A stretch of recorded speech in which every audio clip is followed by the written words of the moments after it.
Guys, I think that we might be like watching human experiments almost happening in real time on celebrities and influencers and young women.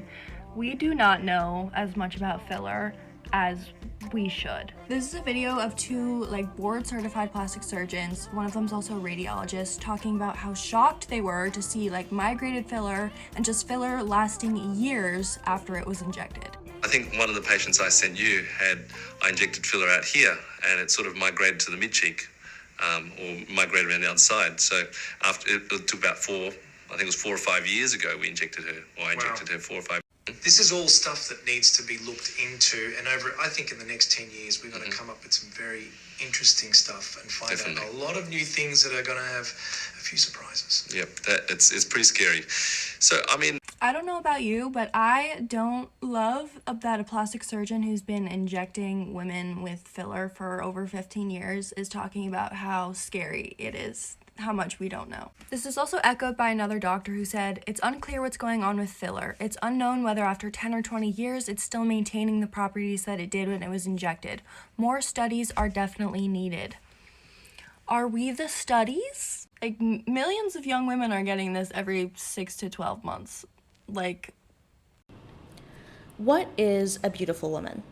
Certainly, beauty is in the eye of the beholder, but we can often see the personification of those standards in the rich and famous, who dictate and guide beauty standards.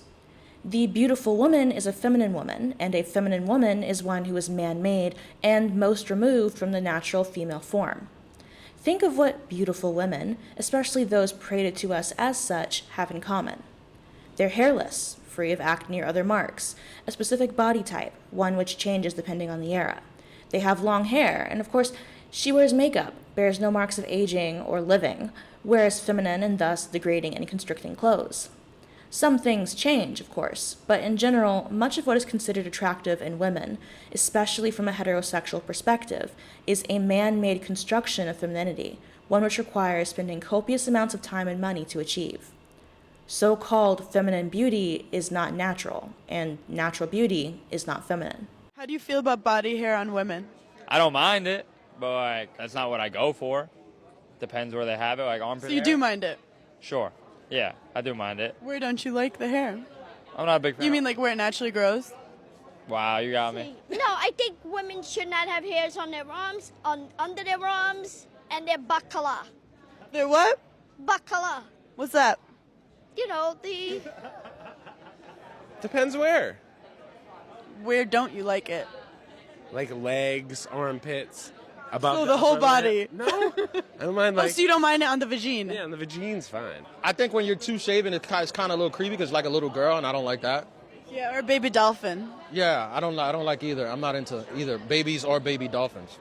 Thank you for clarifying. I'm gonna be honest, I had to learn how to live with it, man. I've been with a lot of Caribbean women, and they got mustaches, and that thing just when you kiss them, it's like kissing a ferret a little bit. There's never been an occasion in my life where I've encountered a woman who was willing to take off her clothes, only to reveal that there was something a bit for warmth. And then I had to be like, oh my God, no. How dare you? I would never. I'd prefer a woman with no armpit hair, though, I have to say. Why? Aesthetically, I think it looks better. I mean, I shave my armpits myself, so. Do you really? No, but you believed it immediately, didn't you? Yeah. Because you told me. Well, yeah, exactly. Yeah, I mean, I'm sorry. I like body hair on women. I almost prefer it. I like if I'm on a date with a girl and we end up getting to a place where I would see her body hair. I like when it's there and she's like, oh, I wasn't expecting to do anything, because that means I was that good on the date that she didn't have time to shave and exfoliate. Because when she comes fully waxed, I'm like, you was going to give it up anyway, no matter how I acted. You know what I'm saying? Yeah, if she showed up to the date not shaven, that means she was actively trying to not hook up with you. Yes, and that means that I was so good at the date that it happened. And I love it natural. And then I really love, people always think I'm gross for this, I love stubble on the legs. Oh. Not hair, but let it rock for 3 days. Like a little exfoliation. I love that. You know Oh, what I mean? yeah. But like static in the bedroom. I'll do baby hair, the baby. The edges. I'll do legs, definitely vag. I mean, to each his own, do whatever you want to do, but there's certain... Which areas don't you like? Where she naturally grows hair? I mean... Where you grow hair too? It's... What don't you like? You have a fucking. Why are you trying to cancel me? I thought you liked me. You have a fucking caterpillar on your lip, and you're about to judge women on their body Yeah, hair. but it's nicely groomed. Is it? Okay, how about this? It's like going. Is it supposed to go over your lip like that? It's supposed to be in your mouth right now? Yes, it's a style. It's a style. Why are you coming at me? Like retired porn star? What were you gonna say? I was gonna say. Say it. Anybody do whatever you want, but that doesn't mean like. Like you could do whatever you want, but like just like a girl could dress however she wants. That doesn't mean that if I'm not attracted to you for a certain thing.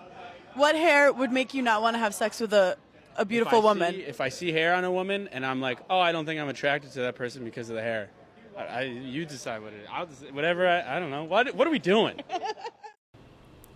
Women who are considered sexy or beautiful and partake in rituals like plastic surgery, sexualized clothing, and makeup are judged for it even when they are considered attractive for participating in them. For example, one study found that women with heavy makeup were rated by both male and female participants as having less humanness, agency, experience, competence, warmth, and morality compared to women without makeup. Faces with makeup were also rated as more sexualized than faces without makeup. Research also shows that heavy makeup triggers lower attributions of human-like traits to women, regardless of whether they were models or ordinary women. This suggests that heavy makeup prompts men and women to focus more on women's sexiness and sex appeal than on their personality, thereby causing a subtle form of dehumanization. In fact, looking sexy, a large aspect of beauty culture, leads to women being perceived as more open to casual sex and are attributed less mental capacity and less moral status.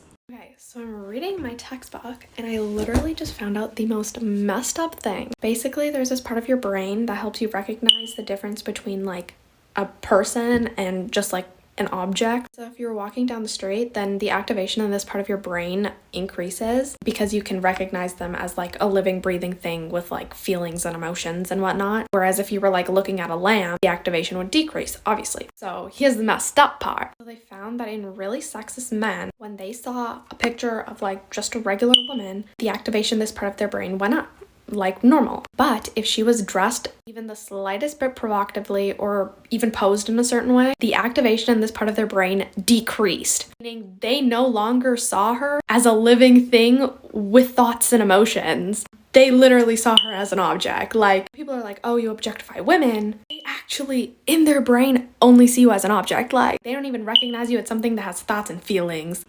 So, what does it mean when the behavior and clothes fixated on by trans-identified males skews young and sexual, regardless of the age of the person?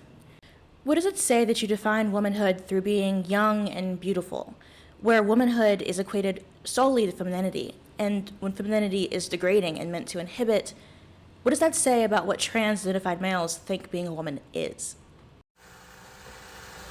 I'm a little trans girl, small and cute. These are my pigtails, yes, they're real. When I get all steamed up, I can pout. That tip me over part sounds kind of inappropriate though, so I'm gonna stop the song there and keep it kid-friendly. For all my young followers out there, stay proud, stay beautiful, and stay kind. Bye. In turn, this illustrates how inextricable misogyny is from capitalism. By defining femininity by what must be purchased and obtained instead of what is innate, it forces those caught in a system wherein women are valued based on their appearance and servitude to others through their labor, sexual or otherwise, to continue to prevent their own empowerment by instead funneling time and money into frivolous pursuits. Meanwhile, like the beetles who've become sexually broken and prefer bottle caps to female beetles, human males are now trained to find the plastic veneer of femininity attractive, rather than the female body as it is. An even greater issue is that the demands of beauty culture have increased and become increasingly separate from reality. For example, the rise of intensive beauty routines, alongside the self-care trend which stems from a fear of aging, have required more time and money to keep up with the demands required to look sexy, glamorous, and beautiful. Alongside a diet of fillers, filters, and surgeries, the visual concept of a beautiful woman has become more and more separated from the reality of being a human female. Anna Taylor-Joy before and after. Not sure if she had a cosmetic procedure done, like a buccal fat pad removal, probably, or if it's just weight loss and her growing up. A buccal fat pad removal will definitely not age well with her. How old are you and how many units of Botox do you have? I am 28 and I have 65. How old are you and how many units of Botox do you get? I'm 57 and I get 58 units of Botox. See, my mind's going, but my beauty is still here. How old are you and how many units of Botox do you get? I am 28 and I get 75 units of Dysport. How old are you and how many units of Botox do you get? I'm 23 and I have 55 units. How old are you and how many units of Botox do you get? I am 29 and I get 250 units of Botox. How old are you and how many units of Botox do you get? I'm 34 and I get 18 units here, I think 15 units, I'm checking my chart, and then I think I get like 18 units here. It requires injections, plastics, contortions of the body, and artificial changes. In the end, it becomes impossible to attain, naturally or otherwise, because even after all the surgeries, chemicals, and clothes, you still need a computer or phone to change the image even more to reach those standards. You'd be forgiven for thinking your eyes are playing tricks on you. The new technology used in videos like these is undetectable, allowing people to pretend they have the perfect Barbie-like figure online. Experts say constantly seeing these altered videos on apps like TikTok and Instagram is harmful.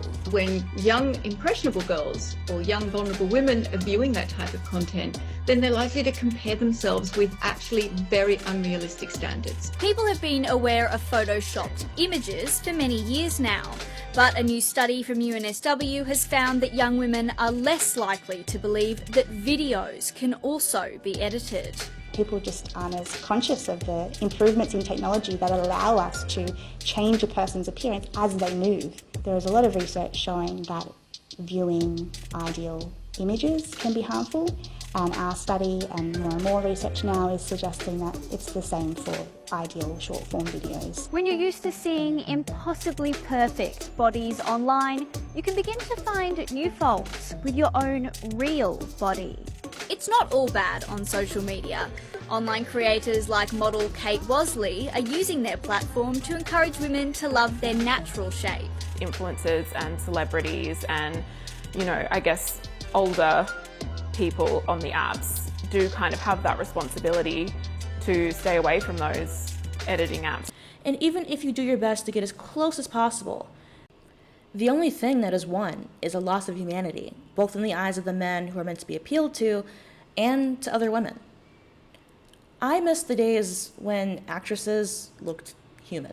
Like beautiful women, sure, but women who could exist on the street, on any city block, who sweated, got dirty, woke up with bad hair, who came from families with their own histories and backgrounds and lives evident in the diversity of their faces. I don't find the artifice of femininity interesting, let alone enticing. More often than not, I find it uncomfortable to even witness. It makes me wonder where we're headed as a society in regards to what women are expected to do and look like to be considered women, and how much further the divide between women who are women because they are feminine enough and women who are not women because they are not feminine enough will become. This, dear viewers, is where we part. Okay, so I'll be so upfront here. I like watching older movies. I pretty much just rewatch the same old stuff. I very rarely watch new things. So when I do see newer shows or movies, it's rare. I mostly see things on Tumblr or like the occasional fantasy show, right? So I do not know a bunch of famous new people. What I do know is that when I've seen faces, like specifically the actress who plays Ciri in The Witcher, her face looks odd. It looks weird. It looks off-putting. And it's because of the surgery she's had. Same thing with the one who played Michaela in Transformers, the Bayverse series. She is pretty. She is like when you distill sexiness down to a liquid and dumped it on someone, but she doesn't look human. She looks so concentrated and so all the pieces are there, but they just are not fitting together right. And it's not even just the women like that. It's sometimes when I see people who have like the full face of makeup and the nails and the hair, they look like dolls or mannequins, and they just don't look as human as someone who has not gone through having implants or a full face of makeup or wearing these certain specific things. There's a certain, and it's not just me, obviously, as I've mentioned in this before, there's been studies showing that the more you indulge in this, the more people don't see you as being human. They see you more as a sex object, as being objectified. And I don't think it's incorrect to call out that behavior for what it is. Yes, we live in a society, and I'm not saying the women who did it are bad people, but the act of participating in this is not a good thing. It's not. And I don't think it's wrong to call out how this plays into the dehumanization of women. And the more it's normalized, because we always end up getting trends, they trickle down from the rich and famous down to the middle class and poor. So the more that women are getting fillers and getting surgeries and being on screen with those artificial, barely can move faces, the more we're going to see it in our own neighborhoods, in our own friends and family. And we don't know the long-term effects of all these different things. Every so often we hear, this is giving you cancer, and that's giving you cancer. Is it really going to be a surprise when 10 years down the line, Botox gives you cancer, or fillers gives you cancer, or whatever crap they put on your nails nowadays give you cancer? Anyhow, if you guys have any comments, questions, or concerns, you can let me know in the comment section down below. And I'll see you guys next time. Bye.